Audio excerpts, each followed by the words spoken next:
Information discussed in this podcast may be sensitive in nature to some listeners. Listener discretion is advised.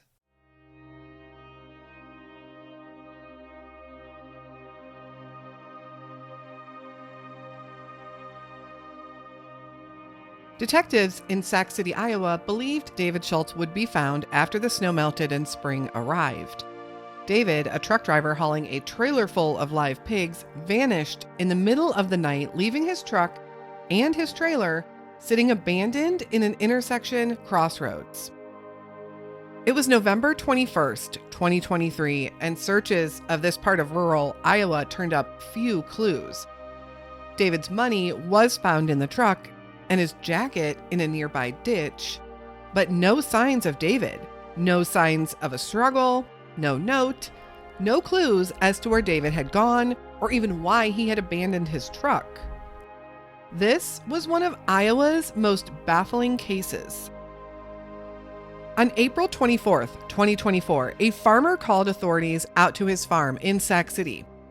He had found the body of a man while preparing his fields for planting. The body was initially identified by his boots. It was David Schultz. This was his wife Sarah's biggest fear, and it had come true on that spring afternoon. She had 2 boys now to break the news to, and she herself was absolutely devastated.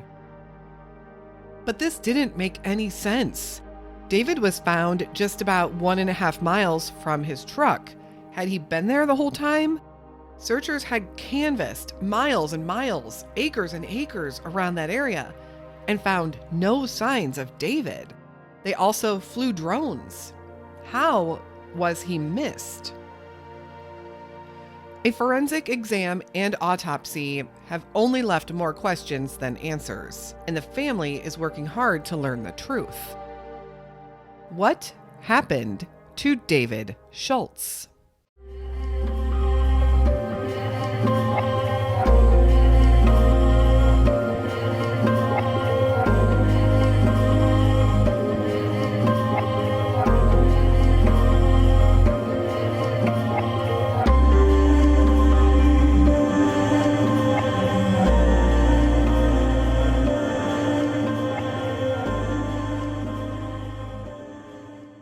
Hello, and welcome back to another episode of the Where Are They podcast, in another update episode. This update is on a case I just covered, actually less than 2 months ago. The story of David Schultz aired on March 14th of this year.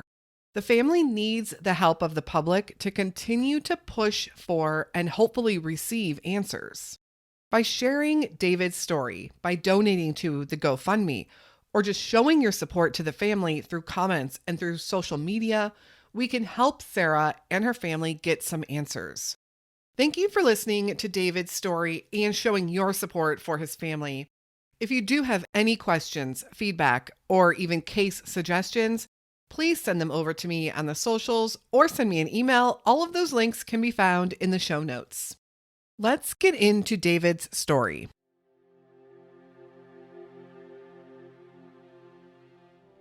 The disappearance.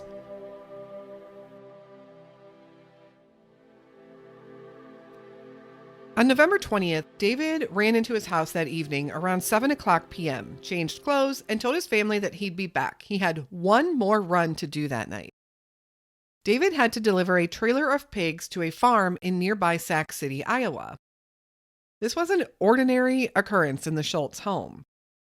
David left to pick up a load of pigs from a property in Eagle Grove, a property that he had been working with for 10 years. David would be the last truck loaded that evening, and he had pulled out of there around 10:50 p.m.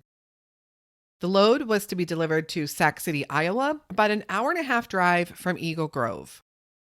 But that load never arrived. Sarah found out the next morning when the man David worked for showed up on her doorstep looking for David.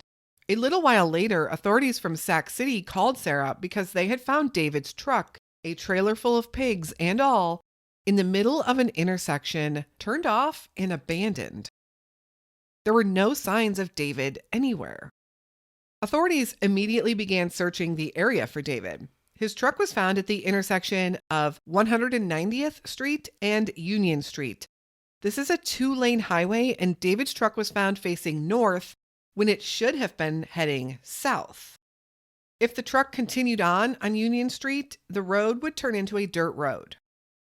The pigs were still loaded on the truck trailer, and immediately a backup trailer was called in to come and get these pigs safely delivered. Law enforcement searched the area on foot. They brought in search dogs, they used ATVs, and they even used police airplanes to help with thermal imaging. David's jacket would be discovered in the ditch beside the truck, but nothing else was found. Inside the truck were all of David's belongings, including his wallet, which contained $2,000 in cash. This led everyone to believe that they could rule out a robbery. And also, if David had left of his own accord, wouldn't he have taken that cash with him? The location of the truck would come into play here and would continue to mystify everyone. The truck was confirmed to have picked up that load of pigs in Eagle Grove. Detectives were then able to use the GPS on his phone to track his movements, and this is what they learned. First, they confirmed that he picked up a load of pigs and left that property around 10:50 p.m. At 11:15 p.m., David stopped at the mile marker 126 truck stop on Highway 20. This was en route to the delivery location in Sac City. They checked surveillance footage at the truck stop to see if they could find any clues. And David can be seen pulling in. He parks under some lights, he gets out, and he walks around his truck. He is then seen searching for something in his truck, drinking something, and then scrolling through his phone. Nothing really seemed unusual or out of the ordinary. He stayed at the truck stop for a total of 16 minutes before pulling out and heading back on his way. David was alone. He is seen on a DOT camera heading west just after leaving the truck stop. Everything seemed normal so far, as this would have been his route. At 12:18 a.m., the cell phone GPS shows that David arrived or passed through the intersection at Highway 20 and Highway 71 in Sac City. He was almost to his destination. At this intersection, David should have turned left and headed south. Instead, he turned right and headed north in the complete opposite direction of where he should have been headed. 3 miles up this road is where David's truck would be found abandoned.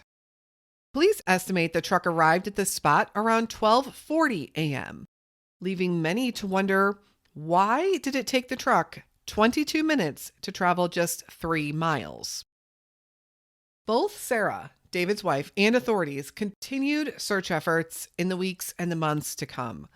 Over 200 searchers went out daily and covered over 100,000 acres. Many times, authorities have stated that they were certain David wasn't out there because if he was, they would have found him. In fact, the search was so intense, the body of another missing man was found. On December 2nd, 2023, searchers came across the body of a man. It was not David, however. They had found the body of Mark Reesberg, a man who had been missing in the area since October. His cause of death was listed as a self-inflicted gunshot wound to the head. Nothing new would be found in David's case until April 24th, 2024.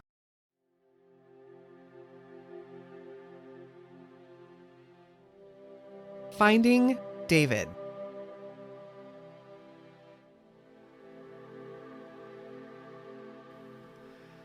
On the afternoon of April 24th, 2024, just before 2:00 p.m., a local farmer in Sac City called authorities out to his farm. He had been prepping the fields for spring planting when he discovered the body of a deceased man. Because authorities had been given an exact pair of David's boots to search for, he was initially identified by those boots. The man in the field was David Schultz. Sarah and the boys were beyond devastated. This was the outcome they feared the most, but they had still been hoping for a miracle. Finding David, however, brought forth many questions. First, why hadn't he been found earlier? He was discovered just a mile and a half from his truck. Authorities, including detectives, all branches of law enforcement, and professional search and rescue teams, canvassed over a 5-mile radius around his truck. Had they missed him? Or had he just recently ended up there? It was announced that they believed that David had been deceased for quite some time, but more answers would have to come from a forensic evaluation and autopsy, which was scheduled to take place right away. The autopsy was completed on April 25th, 2024, and there were no indications of foul play found. While final results are not in yet, authorities have publicly stated they do not believe David Schultz was the victim of foul play. The family disagrees, however. Sarah and other family members have enlisted the help of the United Cajun Navy to raise funds for a second autopsy for another opinion. They don't believe that there was any reason for David to be out in that field on his own accord. He didn't run away, and there was no indication of self-harm. He was happy and healthy. How or why does a 53-year-old man just leave his truck in the middle of the road in the middle of the night and walk into a field and die? David was found in a farm field, lying face up. He was wearing a t-shirt and jeans, boots on, which ultimately led to his initial identification. His truck keys were found in the pocket of his jeans. A second private autopsy will cost over $10,000, and with the family requesting it, they will have to foot the bill. This, in addition to the unexpected funeral expenses, has been an extra burden to Sarah and David's families.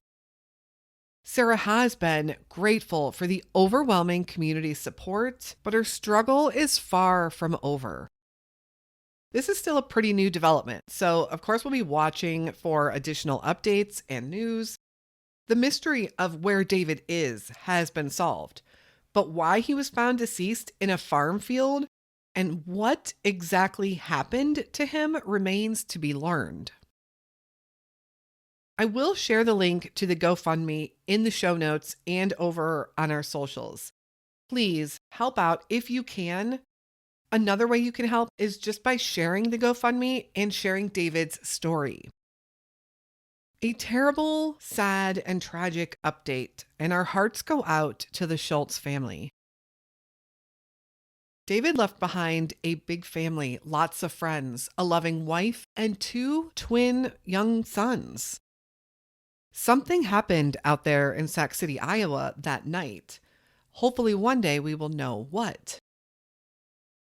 Please remember again to follow us over on the socials and send me any questions, comments, feedback, or case suggestions via email to canwefindthem@gmail.com. We will be back again very soon with another unsolved missing persons case. And until then, stay safe and hug your loved ones.